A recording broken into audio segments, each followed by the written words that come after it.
తెలంగాణలో ఎమ్మెల్యే కోట ఎమ్మెల్సీ ఉప ఎన్నికలకు షెడ్యూల్ విడుదలైంది. ఇటీవల జరిగిన అసెంబ్లీ ఎన్నికల్లో కడియం శ్రీహరి, పాడి కౌశిక్ రెడ్డి ఎమ్మెల్యేలుగా ఎన్నికయ్యారు. దీంతో వారిద్దరూ ఎమ్మెల్సీ పదవులకు రాజీనామా చేశారు. ఈ రెండు స్థానాలకు సంబంధించి ఎన్నికల షెడ్యూల్ను గురువారం కేంద్ర ఎన్నికల సంఘం విడుదల చేసింది. ఇక ఇదే అంశానికి సంబంధించి మరింత సమాచారం మా ఇన్పుట్ ఎడిటర్ సంజయ్ లైవ్ లో అందిస్తారు. సంజయ్, చెప్పండి, ఈ నామినేషన్లకు చివరి తేదీ ఎప్పుడు ఉంది? దానికి సంబంధించి మీ దగ్గర ఉన్న అప్డేట్స్ ఏంటి? అర్చిత, మొత్తం మీద తెలంగాణ శాసన మండలికి సంబంధించినటువంటి రెండు శాసన మండలి ఎమ్మెల్సీ స్థానాలు ఖాళీ అయ్యని చెప్పుకోవచ్చు. ఇందులో భాగంగా ఇప్పటి వరకు ఈ ఎమ్మెల్సీ స్థానాల్లో కొనసాగినటువంటి అది హుజురాబాద్ నుంచి ఎమ్మెల్యేగా గెలిచినటువంటి పౌడి కార్తీక్ రెడ్డి, అది కౌశిక్ రెడ్డి, అదేవిధంగా జనగామ నుంచి స్టేషన్ కాన్పూర్ నుంచి కడియం శ్రీహరి, ఈ ఇద్దరు గతంలో ఎమ్మెల్సీ స్థానాలుగా ఉన్నారు, ఎమ్మెల్సీ అభ్యర్థులుగా ఉన్నారు. వాళ్ళు మొన్న జరిగినటువంటి ఎమ్మెల్యే ఎన్నికల్లో, అసెంబ్లీ ఎన్నికల్లో వాళ్ళిద్దరూ పోటీ చేసి గెలుపొందడం జరిగింది. వాళ్ళు ఎప్పుడైతే ప్రమాణ స్వీకారం చేసే కంటే ముందు ఈ రెండు ఎమ్మెల్సీలకు రాజీనామా చేసి వాళ్ళు ఎమ్మెల్యేలుగా ప్రమాణ స్వీకారం చేయడం జరిగింది.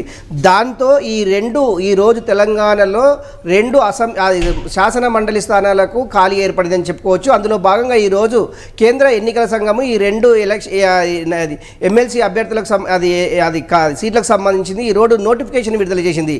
ఈ నెల 11వ డేట్ నాడు అంటే నామినేషన్ ఉంటుంది. 29వ డేట్ నాడు అది ఎన్నిక ఉంటుంది. అదే రోజు సేమ్ కౌంటింగ్ అదే రోజు జరగబోతుందని చెప్పి అది కేంద్ర ఎన్నికల సంఘం చెప్పింది. మొత్తం మీద ఈ రోజు ఇచ్చినటువంటి ఇందులో చాలా క్లుప్తంగా ఉంది. అంటే ఎప్పుడైతే ఈ రెండు స్థానాలు ఖాళీలైనవో ఈ రెండు స్థానాలకు సంబంధించింది 2027 జూన్ 30వ తేదీ వరకు ఈ రెండు ఎమ్మెల్సీలకు అవకాశం ఉంది. కాకపోతే వాళ్ళు ఎమ్మెల్యేలుగా గెలుపొంది వాళ్ళు రాజీనామా చేయడం వల్ల ఈ రెండు ఖాళీలైనని చెప్పుకోవచ్చు. అందులో భాగంగా ఒకవేళ ఈ నెల 29వ డేట్ నాడు ఒకవేళ ఈ ఇద్దరు అభ్యర్థులు గెలిచినట్లయితే ఎమ్మెల్సీలుగా వీళ్ళు మరి ఈ రోజు నుంచి 2027 వరకే వీళ్ళకు అర్హత ఉంటుంది. తర్వాత మళ్ళీ ఎన్నికలు జరిగే అవకాశం ఉంది.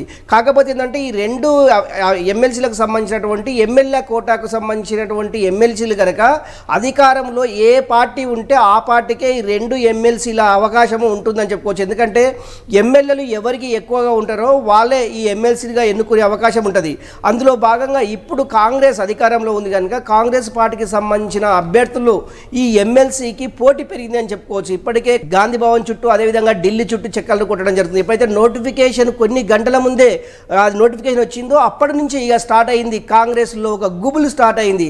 ఎమ్మెల్సీగా ఎవరు ఎవరు ఎవరు అనేసి ఒక ఉత్కంఠ అయితే నెలకొంది. ఎవరిని ప్రకటిస్తారు అంటే కేంద్ర అధినాయకత్వం, కాంగ్రెస్ అధినాయకత్వం ఎవరిని డిసైడ్ చేయబోతుంది, రాష్ట్రం నుంచి ఎవరిని పంపబోతుంది అనే దాంట్లో కొంత గందరగోళమైన వాతావరణం అయితే నెలకొంది. ఇప్పటికే గాంధీ భవన్ చుట్టూ అదేవిధంగా ఢిల్లీ పెద్దల చుట్టూ ఇప్పుడు ఎమ్మెల్సీలుగా ఎవరుంటామనే దాన్ని అయితే కొద్దిగా చెక్కలు అయితే కొడుతున్నారు.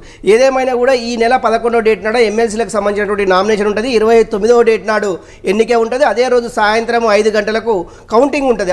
ఆ రోజే ఇద్దరు ఎమ్మెల్సీలని ప్రకటించే అవకాశం ఉంది.